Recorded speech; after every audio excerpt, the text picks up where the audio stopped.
After spending many hours in the game, I'm convinced that Hogwarts Legacy Online is much more real than you could think, and we can totally hope for it. There are at least 5 good reasons to believe this idea, and I'm taking you through them. First thing that brings up bold hopes for an upcoming online version is the gigantic open world that has been created, as it seems, for much more than a single-player game with a highly straightforward plot. I mean, to what extent would an average player unlock all existing locations, and how far beyond the main plot locations would people travel? Would a player just randomly go to distant parts of the map, or rather stick more or less to the principal quest areas, which are full of inhabitants and cover all the needs and materials? But I don't want to believe that all the hard work and commitment of developers who had elaborated all the countless territories would just go in vain. Vast parts of the world don't host any main quest missions, and that's too bad, because they may remain blank for many players. On the other hand, flying around back and forth pointlessly on a broom or riding multiple creatures is fun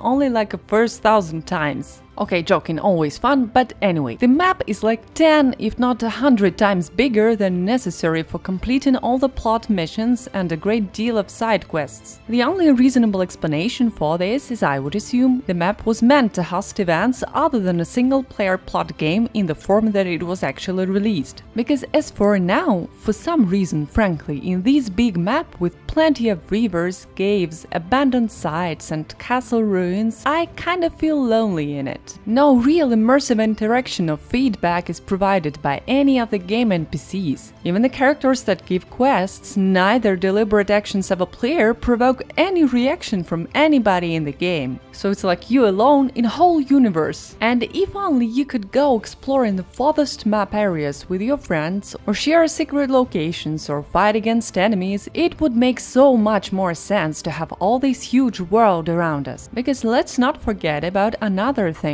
The map is not only locations on it and a spacious territory ready to fill up with new tasks and missions, it is also a whole lot of farming opportunities of all kinds. You meet different creatures, you find plants and herbs everywhere. Above these there are countless field guide pages, ancient magic hotspots, astronomy tables, landing platforms, bandit campings, treasure hunt maps, rare loot chests, demiguise moons, secret hidden puzzle locations, and I still might be forgetting something. But you can easily do without it all. You don't need a 10th part of those to upgrade and complete the plot, except for final O's scene maybe. Basically, the most you can get out of it in the game as for now is unlock the corresponding achievement on your console. But let's be honest, not many of us are ready to grind into the 95. Think of it, 95 monotonous Merlin trials or ancient magic hotspots just for the sake of a console achievement. And don't get me wrong, I absolutely love the game, but it would take forever to travel and complete every single of those tasks and puzzles. And the only reasonable purpose would be competing against other grinders online. I mean, if we add a little bit of competition, where we can apply all that we have farmed in the open world, all of those farming methods in Hogwarts Legacy would just make more sense. My next reason is more material and pragmatic.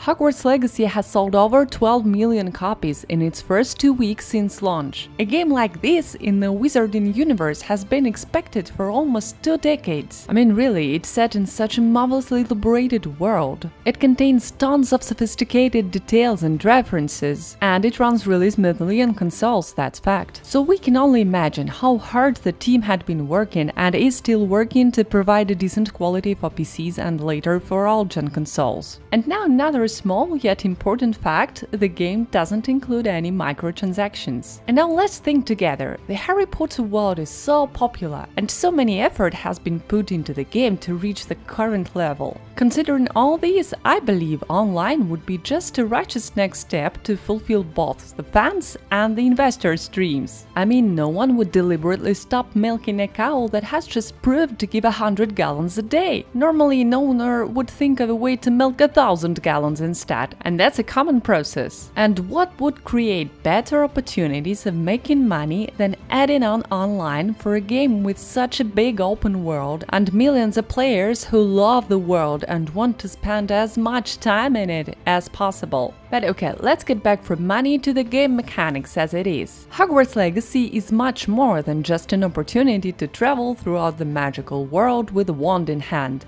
The world is inhabited with a bunch of magical beasts, and this brings us to the aspect of another important game mechanics, the Room of Requirement. The room is supposed to be your fortress inside the game world. You keep there all sorts of things for upgrading gear and brewing potions, and you can fashion it up according to your own taste and spend there a decent amount of quality time. That's in theory. In fact, I mostly use the room for like my 10 minutes ritual after a playing session, so that I don't feel guilty about my pets who remain abandoned because I don't actually need all the precious material they can provide me with. And I have potting tables, of course, and potion stations. I know how to use them, but the question is, do I actually need all those things? I can simply buy stuff from vendors in Hogsmeade or elsewhere if I ever feel like upgrading my gear. I can collect farm on open world locations. Do I really have to clean all bandit campaigns throughout the map to unlock more advanced traits? I mean, it feels like just grind for grind. Most of the traits you will never truly use because fights are too easy to apply every existing upgrade mechanic onto your missions. Even playing on hard difficulty level, you will not possibly need to use like a half of what you will loot, sticking only exceptionally to the plot missions, let alone if you grind in the open world or go for many side quests and treasure hunts. But imagine if there were Hogwarts Online,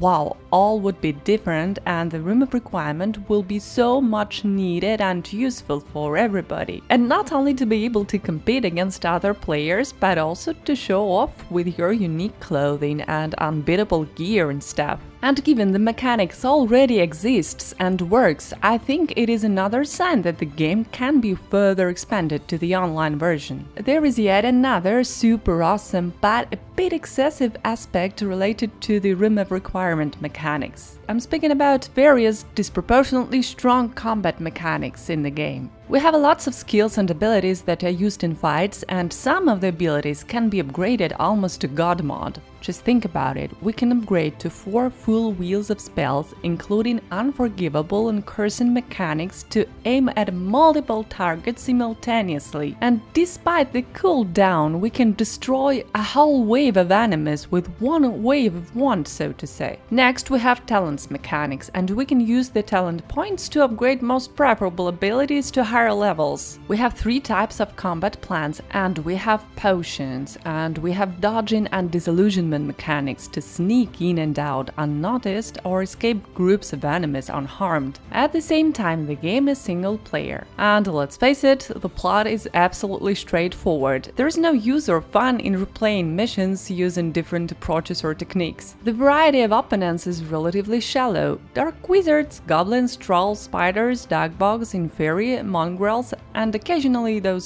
stone knights that guard pensive memories in trial locations. And here I must mention that at first the fights were exciting. You meet a new type of enemies, once, twice you lose, then you create a strategy against every type of creatures and wizards, and fights become boring, especially after you level up, unlock the unforgivables and talents. I'm sorry, but mongrels and inferi are absolutely useless. You mostly defeat them with like 1 or 2 strikes. Even on a hard difficulty, after you reach level 18, 20 or so, the in-game enemies are no challenge anymore to you, but the game never stops providing like infinite possibilities to upgrade in various directions. That is why I believe the game has great chances to get an online expansions, because all the super cool skills have already been created and they really look promising. And if you want to know more about every house's unique content in Hogwarts Legacy, check out my video, the link is on your screen. And thank you for your attention, see you at Hogwarts, maybe in Hogwarts Online.